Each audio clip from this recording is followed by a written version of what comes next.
ಕೊಡ್ತೇನೆ.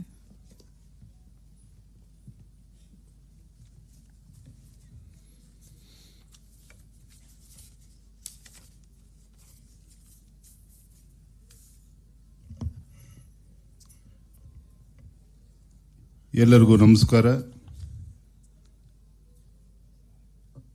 ಮಾಸದ ಮಾಧುರ್ಯ 100ರ ಸಂಭ್ರಮದ ಸಂದರ್ಭದಲ್ಲಿ ವೇದಿಕೆ ಮೇಲೆ ಆಸೀನರಾಗಿರ್ತಕ್ಕಂತಹ ವಿಪಕ್ಷ ನಾಯಕರಾಗಿರುವಂತಹ ಚಲವಾದಿ ನಾರಾಯಣಸ್ವಾಮಿ ಅವರೇ, ಕ್ಷೇತ್ರದ ಜನಪ್ರಿಯ ಶಾಸಕರು ಮಾಜಿ ಉಪಮುಖ್ಯಮಂತ್ರಿಗಳಾಗಿರುವಂತಹ ಡಾಕ್ಟರ್ ಅಶ್ವಥ್ ನಾರಾಯಣರವರೇ, ಹಿರಿಯ ನ್ಯಾಯವಾದಿಗಳು, ನಮ್ಮ ಗುರುಗಳು ಕೂಡ ಆಗಿರುವಂತಹ ಗೌರವಾನ್ವಿತ ಅಶೋಕ್ ಹಾರ್ನಳ್ಳಿರವರೇ, ವಿಧಾನ ಪರಿಷತ್ ಸದಸ್ಯರಾಗಿರುವಂತಹ ಕೇಶವ ಪ್ರಸಾದ್ ಅವರೇ, ರವಿಕುಮಾರ್ ಅವರೇ, ಮೂಳೆ ಅವರೇ, ಗೋಪಿನಾಥ್ ರೆಡ್ಡಿ ಅವರೇ, ಭಾರತಿ ಶೆಟ್ಟಿ ಅವರೇ, ಮಾಜಿ ವಿಧಾನ ಪರಿಷತ್ ಸದಸ್ಯರು, ಚಲನಚಿತ್ರ ನಟಿ ಆಗಿರುವಂತಹ ತಾರಾ ಅನುರಾಧ ಅವರೇ, ಶ್ರುತಿ ಅವರೇ, ಮಾಜಿ ವಿಧಾನ ಪರಿಷತ್ ಸದಸ್ಯರು ನಾರಾಯಣಸ್ವಾಮಿ ಅವರೇ, ಆ ದೇವೇಗೌಡರು, ದತ್ತಗುರು ಹೆಗಡೆ ಅವರಿದ್ದಾರೆ, ಲೀಲಾ ಮೇಡಮ್ ಅವರಿದ್ದಾರೆ, ಸುಚೀಂದ್ರ ಪ್ರಸಾದ್ ಅವರಿದ್ದಾರೆ, ಸಾಂಸ್ಕೃತಿಕ ಘಟಕ ರಾಜ್ಯ ಜವಾಬ್ದಾರಿಯನ್ನು ಹೊತ್ತಿರುವಂತಹ ರೂಪಾಯಿ ಅವರು ಕೂಡ ಇದ್ದಾರೆ, ಹರೀಶ್ ರವರಿದ್ದಾರೆ, ವೇದಿಕೆ ಮುಂಭಾಗದಲ್ಲಿ ಹಿರಿಯರಾಗಿರ್ತಕ್ಕಂತಹ ಪುತ್ತೂರಾಯರು ಕೂಡ ಇದ್ದಾರೆ, ಅನೇಕ ಗಣ್ಯರು, ದೊಡ್ಡ ಸಂಖ್ಯೆಯಲ್ಲಿ ತಾಯಂದರು, ಕಾರ್ಯಕರ್ತರು, ಪತ್ರಿಕಾ ಹಾಗೂ ಮಾಧ್ಯಮದ ಸ್ನೇಹಿತರು ಕೂಡ ಈ ಸಂದರ್ಭದಲ್ಲಿ ವಂದನೆಯನ್ನು ಸಲ್ಲಿಸ್ತಾ, ಜಗನ್ನಾಥ ಬಳಗ ಮತ್ತು ಸಾಂಸ್ಕೃತಿಕ ಪ್ರಕೋಷ್ಠ ನೇತೃತ್ವದಲ್ಲಿ ಮಾಸದ ಮಾಧುರ್ಯಕ್ಕೆ ಇವತ್ತು 100ರ ಸಂದರ್ಭ, ಈ ಸಂಭ್ರಮವನ್ನು ಬೆಳಗ್ಗಿನಿಂದಲೂ ಸಹ ಶೋಭಾಯಾತ್ರೆ ಮುಖೇನ ಬಹಳ ಅರ್ಥಪೂರ್ಣವಾಗಿ ಇವತ್ತು ಇಡೀ ದಿನ ಈ ಕಾರ್ಯಕ್ರಮಗಳು ಆಯೋಜನೆ ಆಗಿರುವಂಥದ್ದು.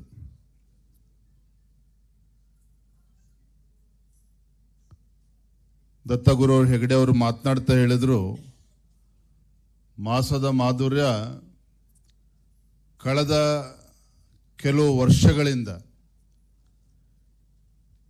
ಎಲ್ಲರ ಮನವನ್ನ ಗೆಲ್ತಕ್ಕಂಥದ್ರಲ್ಲಿ ಯಶಸ್ವಿಯಾಗಿದೆ, ಅವ್ರಿಗೆ ತಲುಪುವಂಥರಲ್ಲಿ ಯಶಸ್ವಿಯಾಗಿದೆ ಅನ್ನೋ ಮಾತನ್ನ ಅವರು ಕೂಡ ಹೇಳಿದ್ದಾರೆ. ಬಹಳ ಸಂತೋಷ ಮತ್ತು ಹೆಮ್ಮೆ ಅಂತ ಹೇಳಿದ್ರೆ, ಹಿರಿಯರಾಗಿರ್ತಕ್ಕಂತಹ ರಾಷ್ಟ್ರೀಯ ಸಂಘಟನಾ ಪ್ರಧಾನ ಕಾರ್ಯದರ್ಶಿಗಳು ಗೌರವಾನ್ವಿತ ಸಂತೋಷ್ ಜಿಯವರ ಅಪೇಕ್ಷೆ ಅಂತೆ ಏನೊಂದು ಕಚೇರಿ ಜಗನ್ನಾಥ ಭವನ ಕೇವಲ ಒಂದು ರಾಜಕೀಯ ಚಟುವಟಿಕೆಗಳಿಗೆ ಸೀಮಿತ ಆಗದೇನೆ ಕಲೆ, ಸಂಸ್ಕೃತಿ, ನಮ್ಮ ಪರಂಪರೆಯನ್ನು ಉಳಿಸ್ಕೊಂಡು ಬೆಳೆಸ್ಕೊಂಡು ಹೋಗ್ತಕ್ಕಂಥ ನಿಟ್ಟಿನಲ್ಲೂ ಕೂಡ ಒಂದು ಕೇಂದ್ರ ಆಗಬೇಕು ಅನ್ನುವ ಅಪೇಕ್ಷೆನ ಇಟ್ಟು ಈ ಒಂದು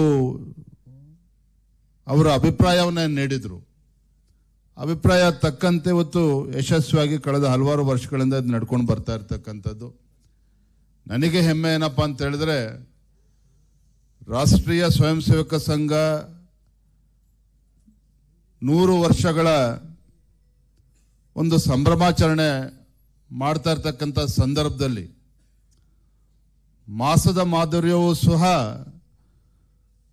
100ರ ಸಂಭ್ರಮ ಆಚರಣೆ ಮಾಡ್ತಾ ಇರ್ತಕ್ಕಂಥ ಈ ಶುಭ ಗಳಿಗೆಯಲ್ಲಿ ನಾನು ರಾಜ್ಯದ ಅಧ್ಯಕ್ಷನಾಗಿ ಈ ಸಂದರ್ಭ ಜವಾಬ್ದಾರಿಯನ್ನು ಹೊತ್ತಿರ್ತಕ್ಕಂಥದ್ದು ನನ್ನ ಸೌಭಾಗ್ಯ ಅಂತೇಳಿ ನಾನಂತೂ ಭಾವಿಸಿದ್ದೇನೆ. ಸಾಹಿತ್ಯ, ಸಂಗೀತ, ಕಲೆ ಗೊತ್ತಿಲ್ಲದೆ ಹೋದರೆ ಪ್ರಾಣಿಗೆ ಸಮಾನ ಅಂತೇಳಿ ಪೂಜ್ಯ ಹರೀಶ್ ಅವರು ಹೇಳಿದ್ದಾರೆ.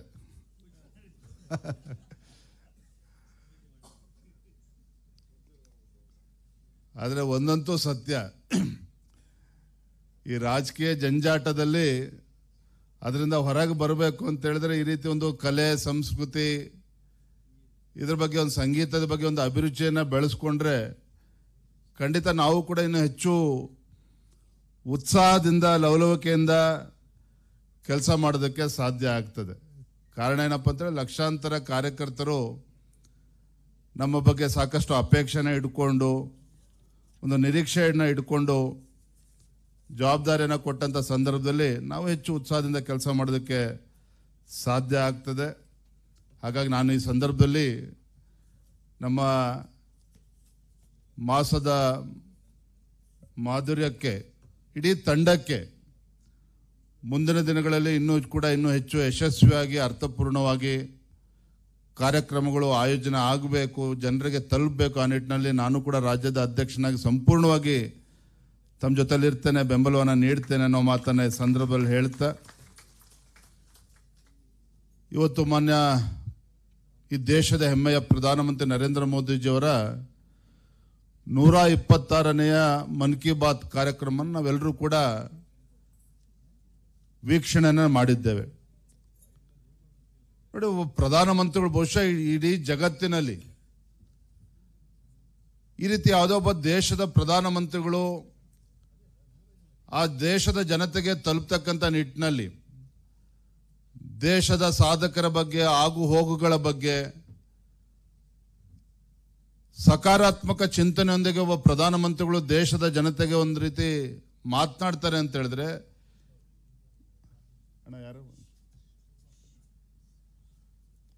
ಬೇರೆ ಯಾವುದೇ ದೇಶದ ಪ್ರಧಾನಮಂತ್ರಿಗಳು ಈ ರೀತಿ ಆಲೋಚನೆ ಮಾಡಿರ್ಲಿಕ್ಕೆ ಸಾಧ್ಯ ಇಲ್ಲ. ಅಂದ್ರೆ ಒಬ್ಬ ಪ್ರಧಾನಮಂತ್ರಿಗಳು ನರೇಂದ್ರ ಮೋದಿಜಿಯವರು ಸದಾ ಒಂದು ಮಾತನ್ನ ಹೇಳ್ತಾ ಇರ್ತಾರೆ, ನಾನು ಪ್ರಧಾನಮಂತ್ರಿ ಅಲ್ಲ, ದೇಶದ ಸೇವಕ ಅನ್ನೋ ಮಾತನ್ನು ಅವ್ರು ಯಾವಾಗಲೂ ಕೂಡ ಹೇಳ್ತಾ ಇರ್ತಾರೆ. ಮತ್ತೆ ಪ್ರಧಾನಮಂತ್ರಿಗಳ ಅಪೇಕ್ಷೆ ಈ ದೇಶ 2047ನೇ ಇಸ್ವಿಗೆ ಒಂದು ಅಭಿವೃದ್ಧಿ ರಾಷ್ಟ್ರ ಆಗಿ ಪರಿವರ್ತನೆ ಆಗಬೇಕು.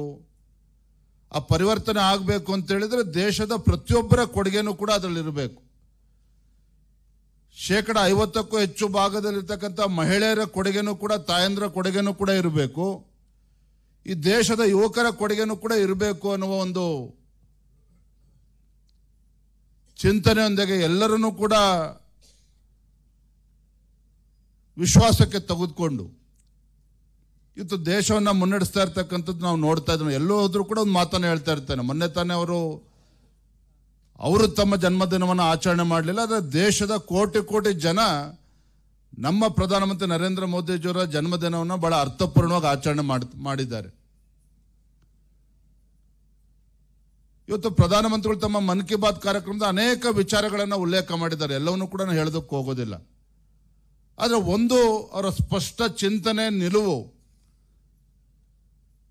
ಈ ದೇಶ ಅಭಿವೃದ್ಧಿ ಪಥದಲ್ಲಿ ಸಾಗಬೇಕು, ನಾವು ಯಶಸ್ವಿ ಆಗಬೇಕು ಅಂತ ಹೇಳಿದ್ರೆ ಭಾರತ ಸ್ವದೇಶಿ ಚಿಂತನೆಗಳ ಒಂದಿಗೆ ಆತ್ಮನಿರ್ಭರ ಆಗಬೇಕು ಅನ್ನೋ ಒಂದು ಸ್ಪಷ್ಟ ಸಂದೇಶವನ್ನ ಇವತ್ತು ಪ್ರಧಾನಮಂತ್ರಿ ನರೇಂದ್ರ ಮೋದಿಜಿಯವರು ಈ ದೇಶದ ಜನತೆಗೆ ಒಂದು ಕರೆಯನ್ನು ನೀಡಿದ್ದಾರೆ. ಹಾಗಾಗಿ ನಾವು ಕೂಡ ಇಲ್ಲಿ ಪ್ರತಿಯೊಬ್ಬರು ಕೂಡ ವೇದಿಕೆ ಮೇಲೆ ಕೂತಿರ್ತಕ್ಕಂಥ ಗಣ್ಯರು, ವೇದಿಕೆ ಮುಂಭಾಗದಲ್ಲಿ ಕೂತಿರ್ತಕ್ಕಂಥ ಎಲ್ಲ ಹಿರಿಯರು ಪ್ರಧಾನಮಂತ್ರಿಗಳ ಅಪೇಕ್ಷೆಯಂತೆ, ಯಾಕಂದ್ರೆ ಇವತ್ತು ಭಾರತ ಅನೇಕ ಸವಾಲುಗಳ ನಡುವೆ ಇವತ್ತು ಅಭಿವೃದ್ಧಿಯ ಪಥದಲ್ಲಿ ಇವತ್ತು ಸಾಗ್ತಾ ಇದೆ. ಭಾರತದ ಏಳಿಗೆನ ಕೆಲವು ದೇಶಗಳು ಸಹಿಸಿಕೊಳ್ತಾ ಇಲ್ಲ. ಅಮೆರಿಕ ಅಂತ ದೇಶ, ಆ ದೇಶದ ಅಮೆರಿಕದ ಟ್ರಂಪ್ ಅವರು ಕೂಡ ಇವತ್ತು ಭಾರತಕ್ಕೆ ಇವತ್ತು ಸವಾಲನ್ನು ಒಡ್ತಾ ಇರ್ತಕ್ಕಂಥದ್ದು. ಎಲ್ಲ ಸವಾಲುಗಳ ಮಧ್ಯನೂ ಸಹ ಭಾರತ ಇವತ್ತು ಅಭಿವೃದ್ಧಿಯ ಪಥದಲ್ಲಿ ಸಾಗಬೇಕಾಗಿದೆ. ಎಲ್ಲ ಕ್ಷೇತ್ರದಲ್ಲೂ ಕೂಡ ಒಂದು ಸಾಧನೆಯನ್ನು ಇವತ್ತು ಮಾಡಬೇಕಾಗಿದೆ. ಆ ನಿಟ್ಟಿನಲ್ಲಿ ಪ್ರಧಾನಮಂತ್ರಿಗಳು ಕೂಡ ಚಿಂತನೆಯನ್ನು ಮಾಡಿರ್ತಕ್ಕಂಥ ಸಂದರ್ಭದಲ್ಲಿ ನಾವು ಸಹ ಆ ಸ್ವದೇಶಿ ಚಿಂತನೆಯೊಂದಿಗೆ, ಅಕ್ಟೋಬರ್ 2ನೇ ತಾರೀಕು ಗಾಂಧಿ ಜಯಂತಿ ಇದೆ, ಖಾದಿ ಪದಾರ್ಥಗಳನ್ನು, ಖಾದಿ ವಸ್ತುಗಳನ್ನು ಖರೀದಿ ಮಾಡೋ ಮುಖೇನ ಆ ಸ್ವದೇಶಿ ಚಿಂತನೆಗೆ ನಾವು ಕೂಡ ಹೆಚ್ಚು ಶಕ್ತಿಯನ್ನು ತುಂಬುವಂಥ ಕೆಲಸ ನೀವು ಎಲ್ಲರೂ ಸೇರಿ ಮಾಡೋಣ ಅನ್ನೋ ಮಾತನ್ನ ಈ ಸಂದರ್ಭದಲ್ಲಿ ಹೇಳ್ತಾ, ನಾನು ಈ ಕಾರ್ಯಕ್ರಮ ಮುಗಿಸ್ಕೊಂಡು ಇವತ್ತು ದಾವಣಗೆರೆಗೆ ತೆರಳಬೇಕಾಗಿತ್ತು. ದಾವಣಗೆರೆ ಸಂಜೆ ಒಂದು ಕಾರ್ಯಕ್ರಮ ಇತ್ತು, ಮುಗಿಸ್ಕೊಂಡು ನಾಳೆ ನನ್ನ ಸ್ವಕ್ಷೇತ್ರ ಶಿಕಾರಿಪುರಕ್ಕೆ ತೆರಳಬೇಕಾಗಿತ್ತು, ನಾಡಿದ್ದು ಹುಬ್ಳಿಗೆ ಹೋಗಬೇಕಾಗಿತ್ತು. ಆದರೆ ತಾವೆಲ್ಲರೂ ಕೂಡ ಪತ್ರಿಕೆಗಳಲ್ಲಿ, ದೃಶ್ಯ ಮಾಧ್ಯಮಗಳಲ್ಲಿ ನೋಡ್ತಾ ಇದ್ದೀರಿ, ವಿಶೇಷವಾಗಿ ಉತ್ತರ ಕರ್ನಾಟಕ ಅತಿವೃಷ್ಟಿಯಿಂದ ಇವತ್ತು ತತ್ತರಿಸಿ ಹೋಗಿರ್ತಕ್ಕಂಥದ್ದು. ರೈತರು ಇವತ್ತು ಕಂಗಾಲಾಗಿದ್ದಾರೆ, ಬಡ ಜನರು ಇವತ್ತು ಮನೆಗಳನ್ನು ಕಳೆದುಕೊಂಡು ಪರದಾಡ್ತಾ ಇದ್ದಾರೆ. ಹಾಗಾಗಿ ನಾನು ನಮ್ಮೆಲ್ಲ ವಿಪಕ್ಷ ನಾಯಕರಾಗಿರ್ತಕ್ಕಂಥ ಆರ್ ಅಶೋಕ್ ಅವರು, ಚಲವಾದಿ ನಾರಾಯಣ ಸ್ವಾಮಿ, ನಾವೆಲ್ಲರೂ ಕೂಡ ಚರ್ಚೆ ಮಾಡಿ ಇವತ್ತು ನಾಳೆ ನಮ್ಮೆಲ್ಲ ಕಾರ್ಯಕ್ರಮಗಳನ್ನು ರದ್ದುಗೊಳಿಸಿ ನಾನು, ಚಲವಾದಿ ನಾರಾಯಣ ಸ್ವಾಮಿ ಅವರು, ಕಾರಜೋಳ ಅವರು, ಅಲ್ಲಿರ್ತಕ್ಕಂಥ ನಮ್ಮೆಲ್ಲ ಪಕ್ಷದ ಮುಖಂಡರ ನೇತೃತ್ವದಲ್ಲಿ ನಾಳೆ ಬೆಳಗ್ಗೆನೆ ಬೀದರು, ಗುಲ್ಬರ್ಗ, ಯಾದಗಿರಿ ಜಿಲ್ಲೆ ಪ್ರವಾಸ ನಾವು ಮಾಡ್ತಾ ಇದ್ದೇವೆ. ಅದೇ ರೀತಿ ಮಾನ್ಯ ಆರ್ ಅಶೋಕ್ ಅವರು ಬಿಜಾಪುರ, ರಾಯಚೂರು ಮತ್ತು ಬೆಳಗಾವಿ ಆ ಜಿಲ್ಲೆಗಳಿಗೆ ನಾಳೆ ಅಥವಾ ನಾಡಿದ್ದು ಅವರು ಕೂಡ ಪ್ರವಾಸನ ಹೊರಡ್ತಾ ಇದ್ದಾರೆ. ಹಾಗಾಗಿ ನಾನು ತುಂಬ ಸಂತೋಷ ಆಗಿದೆ. ಸಂದರ್ಭದಲ್ಲಿ ನೀನು ಹೆಚ್ಚು ಮಾತನಾಡ್ತಕ್ಕಂಥ ಅವಶ್ಯಕತೆ ಇಲ್ಲ. ನಮ್ಮ ಮಾಸದ ಮಾಧುರ್ಯ ಇವತ್ತು ಇನ್ನೂ ಹೆಚ್ಚು ಯಶಸ್ವಿಯಾಗಿ ಮುಂದಿನ ದಿನಗಳಲ್ಲಿ ಸಾಗಲಿ. ನಮ್ಮೆಲ್ಲರ ನೀವೆಲ್ಲರೂ ಕೂಡ ಸಂಪೂರ್ಣ ಆಗೋದಕ್ಕೆ ಬೆಂಬಲವನ್ನು ನೀಡೋಣ ಅನ್ನೋ ಮಾತನ್ನು ಹೇಳ್ತಾ, ವೇದಿಕೆ ಮೇಲೆ ಆಸೀನರಾಗಿರ್ತಕ್ಕಂಥ ಎಲ್ಲ ಗಣ್ಯಮಾನ್ಯರಿಗೆ ಮತ್ತೊಮ್ಮೆ ವಂದನೆಯನ್ನು ಸಲ್ಲಿಸ್ತಾ, ಎಲ್ಲ ಹಿರಿಯರಿಗೆ, ಶ್ರದ್ಧೆ ತಾಯಂದಿರಿಗೂ ಸಹ ನನ್ನ ವಂದನೆಗಳನ್ನು ಸಲ್ಲಿಸಿ ನನ್ನ ಮಾತುಗಳಿಗೆ ವಿರಾಮಗಳನ್ನು ಹೇಳ್ತಾ ಇದ್ದೇನೆ. ನಮಸ್ಕಾರ, ವಂದನೆಗಳು.